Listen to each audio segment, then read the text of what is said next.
एक दिन भगवान श्री कृष्ण ने देखा कि पूरे ब्रज में तरह तरह के मिष्ठान तथा पकवान बनाए जा रहे हैं। पूछने पर ज्ञात हुआ कि यह सब वक्रासुर संहारक मेघ देवता इंद्र की पूजा के लिए तैयार हो रहा है।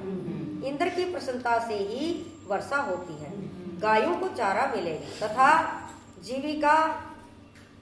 जीविका पार्जन की समस्या हल होगी। यह सुनकर भगवान श्री कृष्ण ने इंद्र की निंदा करते हुए कहा, उस देवता की पूजा करनी चाहिए जो प्रत्यक्ष आकर पूजन सामग्री ग्रहण करे। गोपू ने यह सुनकर वचन कहा, कोटि कोटि देवताओं के राजा की इस तरह से आपको निंदा नहीं करनी चाहिए।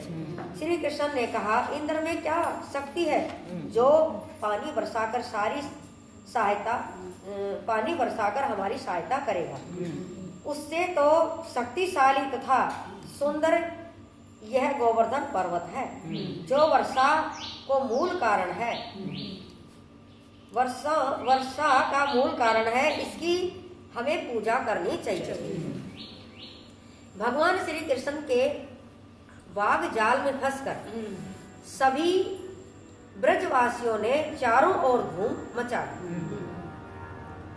तत्पश्चात नंद जी ने ग्वाल गोपियों सहित एक सभा में श्री कृष्ण से पूछा, इंद्र की पूजा से तो दुर्भिक्षण उत्पीड़न समाप्त होगा। श्री कृष्ण होगा चौमासे के सुंदर दिन आएंगे, मगर गोवर्धन पूजा से क्या लाभ होगा। उत्तर में श्री कृष्ण ने गोवर्धन की भूरी भूरी प्रशंसा की तथा उसे गोपियों की आजीविका का एकमात्र सहारा सिद्ध किया।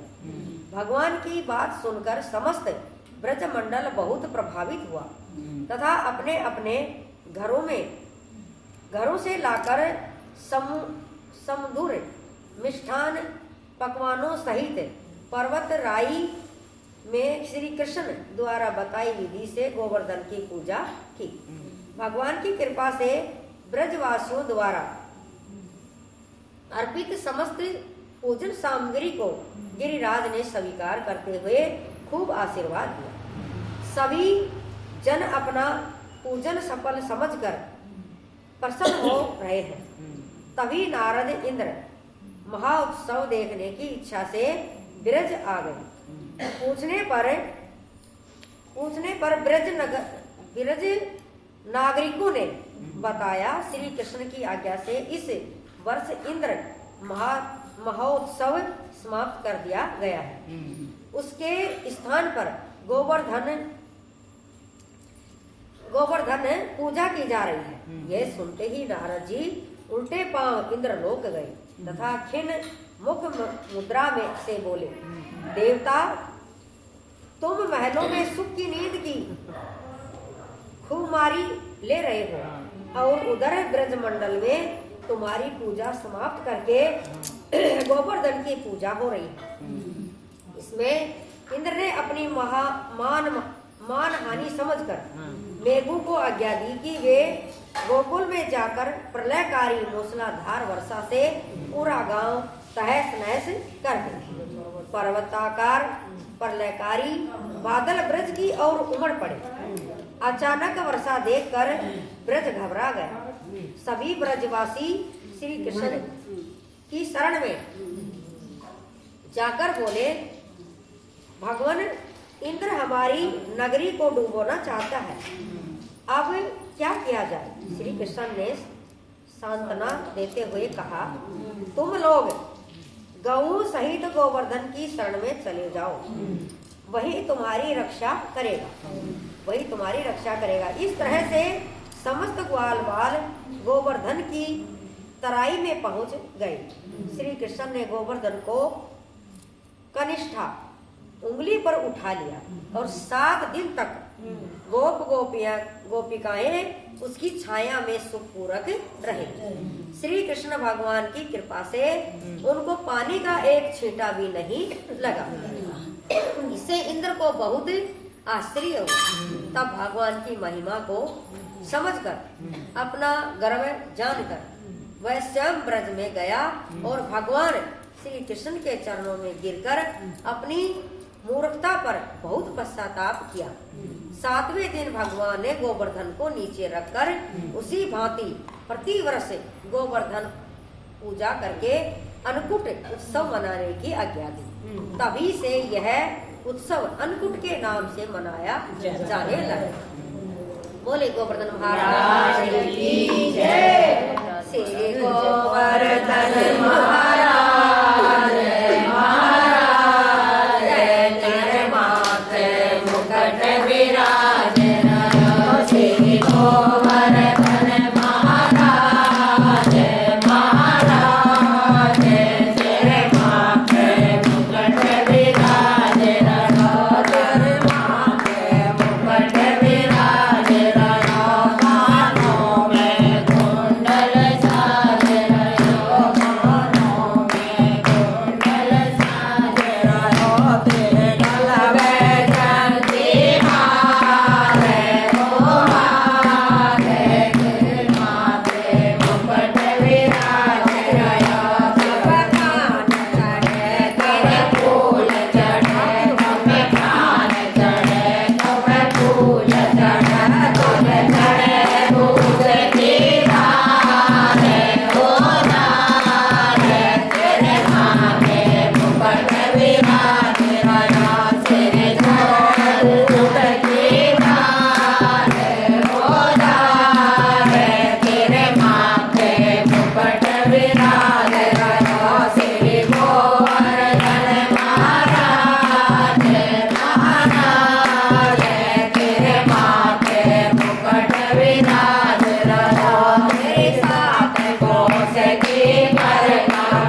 राघव नाम